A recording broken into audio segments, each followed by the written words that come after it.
नमस्कार मित्रों, मैं आज हमारे कुल के राष्ट्र कवि रामधारी सिंह दिनकर की एक रचना है रश्मि रथी। और रश्मि रथी का सर्ग जो 3 है, जब मैं कल पढ़ रहा था तो उसमें मुझे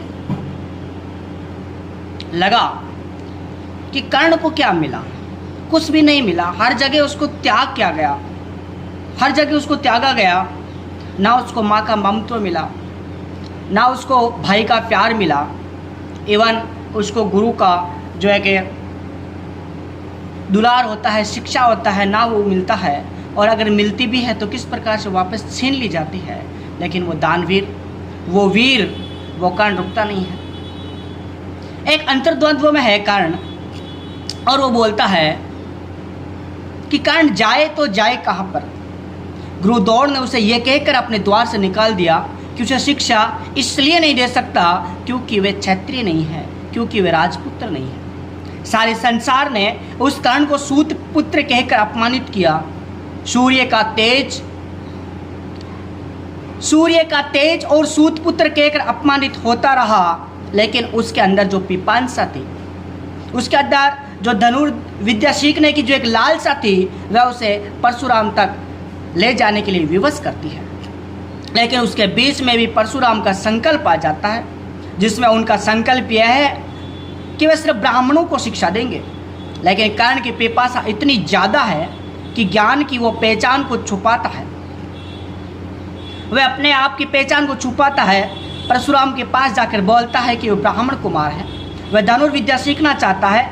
उसके तेज को देखकर, उसके आभामंडल को देखकर परशुराम उसे अपना शिष्य स्वीकार कर लेते हैं। लेकिन एक छोटी सी घटना, उस छोटी सी घटना के कारण ये सत्य जब उजागर होता है कि ये कर्ण ब्राह्मण सूत नहीं है, तो परशुराम के द्वारा दिया गया शाप उसे भविष्य में महाभारत में कर्ण के सामने दीवार बन के खड़ा हो जाता है। तो इस घटना को राष्ट्रकवि रामधारी सिंह दिनकर ने अपनी पुस्तक में बेहद ही शानदार तरीके से, बेहद ही मार्मिक तरीके से उसका वर्णन किया है, जिसका मैं पाठ आपके समक्ष करने जा रहा हूँ। कृपया ध्यान लगा के सुनना। मैं शंकित था, ब्रह्म वीरता मेरे साथ मरेगी क्या। परशुराम की याद विप्र की जाति ने जुगा धरेगी क्या। पाकर तुम्हें किंतु इस वन में मेरा हृदय हुआ शीतल, तुम अवश्य ढोगे मुझको, उस मुझ में है तेज अनल। जियो जियो ब्राह्मण कुमार, तुम अक्षय कृति कमाओगे। एक बार तुम भी धरती को निक्षत्रिय कर जाओगे। निश्चय तुम ब्राह्मण कुमार हो, कवच और कुंडलधारी, तब कर सकते पिता माता किसके इतने भारी। किंतु हाय ब्राह्मण कुमार, सुन प्राण कांपने लगते हैं, मन उड़ता धिक्कार, हृदय में भाव ग्लानि के जगते हैं। गुरु का प्रेम किसी को भी ऐसे कभी खला होगा, और शिष्य ने कभी किसी गुरु को इस तरह छला होगा। पर मेरा क्या दोष, हाय मैं और दूसरा क्या करता। पीछ सारा अपमान द्रोण के मैं कैसे पैरू पड़ता, और पाँव पड़ने से भी क्या गुड़ ज्ञान सिखलाते वे। एकलव्य सा नहीं अंगूठा क्या मेरा कटवाते वे। हाय कर्ण तू क्यों जन्मा तो क्यों वीर हुआ। कवच और कुंडल भूषित भी तेरा अधम शरीर हुआ। 10 जाए वे देश अतल में, जा गुण की पहचान नहीं। जाति गोत्र के बल से ही आदर पाते जा सुजान। नहीं पूछता है कोई तुम व्रती वीर या दानी हो, सभी पूछते हैं मात्र यही तुम कुल के अभिमानी हो। मगर अनुज क्या करे, जन्म लेना तो उसके हाथ नहीं। चुनना जाति और कुल अपने बस की तो बात नहीं। मैं कहता हूँ अगर विधाता नर को मुट्ठी में भरकर कहीं छींट दे ब्रह्मलोक से नीचे इस भूमंडल पर, तो भी विविध जातियों में मनुष्य यहाँ आ सकता है। नीचे है क्यारियाँ बनी तो बीज कहाँ जा सकता है। कौन जन्म लेता किस कुल में, आकस्मिक ही ये बात। छोटे कुल पर किंतु या होते तब भी कितने आघात। हाय जाति छोटी है तो फिर सभी हमारे गुण छोटे। जाति बड़ी तो बड़े बने, रह लाख चाहे खोटे। गुरु के लिए कर्ण चिंतन में था, जब मग्न अचल बैठा, तभी एक विस्किट कहीं से आसन के नीचे बैठा। वज्र दृष्ट वे लगा कर्ण के, उरु को कुतर खाने, और बनाकर छिद्र मांस मंद मंद भीतर जाने। कर्ण विकल हो उठा, दुष्ट भोरे पर हाथ धरे कैसे, बिना हिलाए अंग कीट को किस तरह पकड़े कैसे। पर भीतर उस दसे कीट तक हाथ नहीं जा सकता था, बिना उठाए पांव शत्रु को कर्ण नहीं पा सकता था। किंतु पांव के हिलते ही गुरुवर की नींद उचट जाती। सहम गई ये सोचकर कर्ण की भक्तिपूर्ण वेल चाहती। सोचा उसने, अतः ये कीट पिए रक्त पीने दूंगा, गुरु की कच्ची नींद तोड़ने का पर पाप नहीं लूंगा। बैठा रहा अचल आसन से कर्ण बहुत मन को मारे, आहे निकाले बिना शिलासी सहनशीलता को धारे। किंतु लहू की गर्म धार जो सहसा आन लगी तन में, परशुराम जग पड़े रक्त को देखकर विस्मित मन में। कर्ण झपट कर उठा, इंगतू में गुरु से आज्ञा लेकर बाहर किया कीट को उसने छत में से उंगली देकर। परशुराम बोले, शिव शिव तूने ये मूर्खता की बड़ी, सहतारा अचल जाने कब से ऐसी वेदना कड़ी। तनिक लजा कर कर्ण ने, नहीं पीड़ा अधिक मुझको, महाराज क्या कर सकता है ये छोटा सा कीड़ा मुझको। मैंने सोचा हिला डुला तो वृथा आप जग जाएंगे, क्षण भर विश्राम मिला जो नाक उसे गवाएंगे। निश्चल बैठा रहा सोच, ये कीट स्वयं उड़ जाएगा, छोटा सा ये जीव मुझे कितनी पीड़ा पहुंचाएगा। पर यह तो भीतर दसता ही रहा, मुझे हैरान किया। लज्जित हूँ इसलिए कि स्वयं आपने सब कुछ देख लिया। परशुराम गंभीर हो गए, सोचने जाने क्या मन में। फिर सहसा क्रोध अग्नि भयानक भभक उठी उसके तन में। दांत पीस आंखें तरेर कर बोले, छलिए तू ब्राह्मण है या किसी और अभिजन का पुत्र बलि है तू। सहनशीलता को अपनाकर ब्राह्मण कभी ना जीता है, कभी लक्ष्य के लिए अपमान हलाहल पीता है। सहसा सकता जो कठिन वेदना, पी सकता अपमान वही, बुद्धि चलती जिसे तेज कर सकता बलिदान वही। तेज पुंज ब्राह्मण तिल तिल कर जले, नहीं यह हो सकता है किसी दशा में भी स्वभाव अपना वे कैसे खो सकता है। कसक भोगता हुआ विप्र निस्तल कैसे रह सकता है। इस प्रकार की चुभन वेदना क्षत्रिय ही सह सकता है। तो अवश्य क्षत्रिय है, पापी बता न तो फल पाएगा। परशुराम के कठिन शाप से अभी भस्म तू हो जाएगा। समा है देव दया में, गिरा कर्ण गुरु के पद पर। मुख विकर्ण हो गया, अंग कांपने लगे बेसे थर थर। सूत पुत्र में शूद्र कर्ण हूँ, करुणा का अभिलाषी हूँ। जो भी हूँ देव आपका अनुचर अंत्यवासी हूँ। छल नहीं में हाय, किंतु छल का ही तो ये काम हुआ। आया था विद्या संचय को, किंतु व्यर्थ में बदनाम हुआ। बड़ा लोभ था बनु शिष्य में कार्तवीर्य के जेता का। तपोदीप्त सूरमा विश्व के नूतन धर्म प्रेरणता का। पर शंका थी मुझे सत्य का अगर पता पा जाएंगे, महाराज मुझे सूत पुत्र को कुछ भी नहीं सिखाएंगे। बता सका मैं नहीं इसी से प्रभी, जाति अपनी छोटी, कर देव विश्वास भावना और नैतिक खोटी। पर इतने से भी लगा मैं हाय गड़ा सा जाता हूँ, मारे बिना हृदय में अपने आप मरा सा जाता हूँ। छल से पाना मान जगत में, किलविस है मल ही तो है। ऊंचा बना आपके आगे, सचमुच ये छल ही तो है। पाता था सम्मान आज तक दानी वीर व्रती होकर, अब जाऊंगा का स्वयं गुरु के सामने छली होकर। करे बस में मुझे देव, सम्मुख है मस्तक नत मेरा। एक कसक रह गई नहीं पूरा जीवन का व्रत मेरा।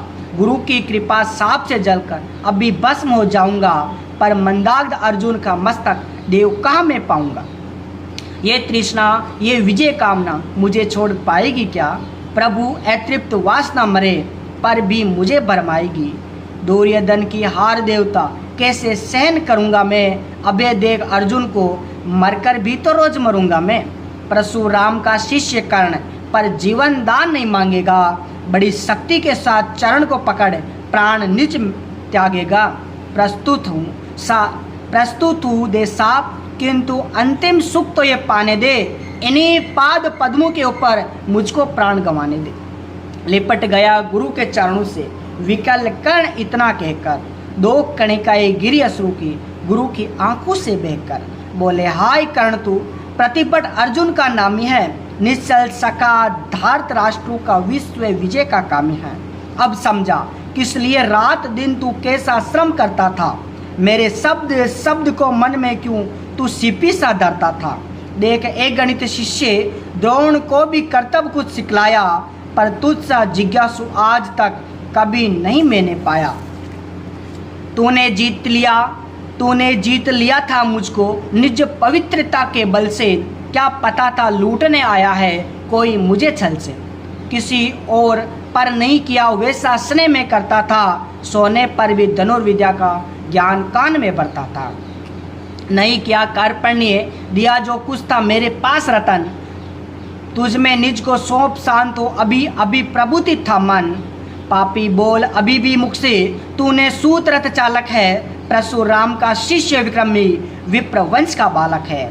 सूत वंश में मिला सूर्य सा कैसा तेज प्रबल तुझको, किसने लाकर दिए कहाँ से कवच और कुंडल तुझको। सूत सा रखा जिसे उसको कैसे कठोर हूँ मारूं मैं, जलते हुए क्रोध की ज्वाला को लेकिन कहाँ उतारूं मैं। पद पर बोला कर्ण, दिया था जिसको आंखों का पानी, करना होगा ग्रहण उसको, अनल आज है गुरु ज्ञानी। बरसाइए अनल आंखों से सिर पर उसे संभालूंगा, दंड भोग कर जलकर मुनि सतम छल का पाप छुड़ा लूंगा। परशुराम ने कहा, कर्ण तू वेद नहीं मुझको ऐसे, तुझे पता क्या सता रहा है मुझको असमंजस कैसे। पर तूने छल किया दंड उसका अवश्य ही पाएगा, परशुराम का क्रोध भयानक निष्फल कभी नहीं जाएगा। मान लिया था पुत्र इसी से, प्राण दान तो देता हूँ, पर अपनी विद्या का अंतिम चरम तेज तुझसे हर लेता हूँ। सिखलाया ब्रह्मास्त्र तुझे जो काम नहीं वो तेरे आएगा, यह है मेरा साप तुझ समय पर तू उसे भूल जाएगा। कर्ण विकल हो खड़ा हुआ, हे हाय, कर्ण विकल हो खड़ा हुआ कि हाय क्या गुरुवर, दिया साप अत्य निरादुर, लिया नहीं जीवन क्यों हार। वर्षों की साधना साथ ही प्राण नहीं क्यों लेते हो, अब के सुख के लिए मुझे धरती पर जीने देते हो। परशुराम ने कहा, कर्ण ये साप अटल है सहन करो, जो कुछ मैंने कहा उसे सिर पर सादर वहन करो। इस महेंद्र गिरी पर तुमने कुछ थोड़ा नहीं कमाया है, मेरा सचित निखिल ज्ञान तूने मुझसे ही तो पाया है। रहा नहीं ब्रह्मास्त्र एक, इससे क्या आता जाता है, एक शस्त्र बल से नहीं वीर कोई सबा दिन कहलाता है। नई कला नूतन रचनाएं, नई सूझ नई साधन, नए भाव नूतन उमंग से वीर बने रहते नूतन। तुम तो स्वयं दीप्त पुरुष हो, कवच और कुंडलधारी, इनके रहते तुम्हें जीत पाएगा कौन है सुबटपारी। अच्छा लो वर भी कि विश्व में तुम महान कहलाओगे, भारत का इतिहास कीर्ति से और धवल कर जाओगे। अब जाओ लो विदा वत्स, कुछ कड़ा करो अपने मन को, रहने देते नहीं यहाँ पर हम अभिषिक्त किसी जन को। हाय छीनना पड़ा मुझको दिया हुआ अपना ही धन, सोच सोच ये बहुत विकल हो रहा नहीं जाने को क्यों मन। व्रत का निर्वाह कभी ऐसे भी करना होता है, इसे कर से जो दिया उसे उसी कर से हरना होता है। अब जाओ तुम कर्ण कृपा करके मुझको निसंग करो, देखो मत यूँ सजल दृष्टि से, व्रत मेरा यूँ मत भंग करो। आहे बुद्धि कहती ही ठीक था, जो कुछ किया परंतु हर दे, मुझ में कर विद्रोह तुम्हारी मना रहा जाने क्यों जे।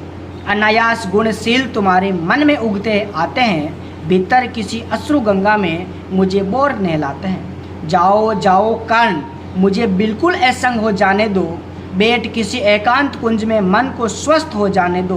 वह तुम्हें निराश देखकर छाती कहीं ना मेरी फट जाए, फिरा न लूँ अभिशाप पिघल कर वाणी भी उलट जाए। इस प्रकार के परशुराम ने फिरा लिया अपना आनंद अपना, जहाँ मिला था वही कर्ण का बिखर गया प्यारा सपना। छूकर उनका चरण कर्ण ने ऐद्रिय अश्रु का दान दिया, और उन्हें जी भर निहार कर मंद मंद प्रस्थान किया। परशुधर के चरण की धूली लेकर, उन्हें अपने हृदय की भक्ति देकर, निराशा से विकल टूटा हुआ सा, किसी गिरी श्रृंग से छूटा हुआ सा, चला खोया हुआ सा कर्ण मन में, कि जैसे चांद चलता हो गहन में, जैसे चांद चलता हो गहन में, जैसे चांद चलता हो गहन में।